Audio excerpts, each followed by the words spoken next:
La crise en Ukraine a causé pour la première fois au Maroc que le prix du gasoil à la pompe a devancé celui de l'essence. Une situation qui se répercute sur les prix de toutes les denrées alimentaires en ce mois du Ramadan. De nombreux Marocains, dont la courbe des revenus n'a pas suivi celle des prix des produits de consommation, ont exprimé leur colère, indiquant que cette flambée des prix était insupportable. Les prix ont augmenté de façon incroyable. Les prix élevés à un niveau déraisonnable sont présents dans toutes les matières premières. Fruits, légumes, poissons, tous les produits alimentaires sont très chers. L'augmentation des prix n'affecte pas seulement le pouvoir d'achat des citoyens, mais aussi les détruit et les élimine. Néanmoins, les citoyens sont patients et supportent toutes ces conditions difficiles.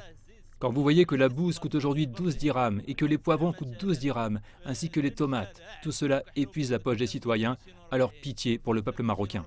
Bien que le gouvernement ait rassuré sur l'approvisionnement du marché national pendant le Ramadan, la hausse des prix de tous les produits affecte non seulement les consommateurs, mais aussi les commerçants. La crise ukrainienne a un impact significatif sur les prix et sur les citoyens marocains. Avant cette crise, nous avions l'habitude d'acheter des produits alimentaires à bas prix et notre profit était important. Mais maintenant, j'achète des marchandises à des prix très élevés, ce qui réduit notre profit et a touché tous les commerçants. Directement impactés par la flambée des prix des carburants, les chauffeurs de taxi sont inquiets. Ce conflit a un grand impact non seulement sur le Maroc, mais aussi sur tous les pays du monde. Quant à vivre au Maroc, c'est devenu très difficile. Quand on a des obligations et des enfants, il faut les nourrir, les vêtir, subvenir aux besoins d'éducation et de santé. Que Dieu nous aide.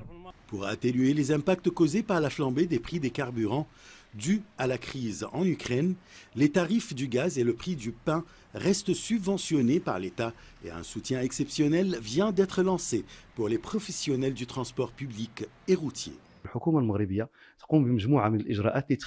Le gouvernement marocain prend de nombreuses mesures pour atténuer la hausse des prix. Il assure la prise en charge d'une gamme de produits de première nécessité, en plus d'accompagner les professionnels du transport afin de maintenir la tarification en vigueur dans les transports en commun. Je pense que c'est une mesure importante du gouvernement, mais ce n'est pas suffisant.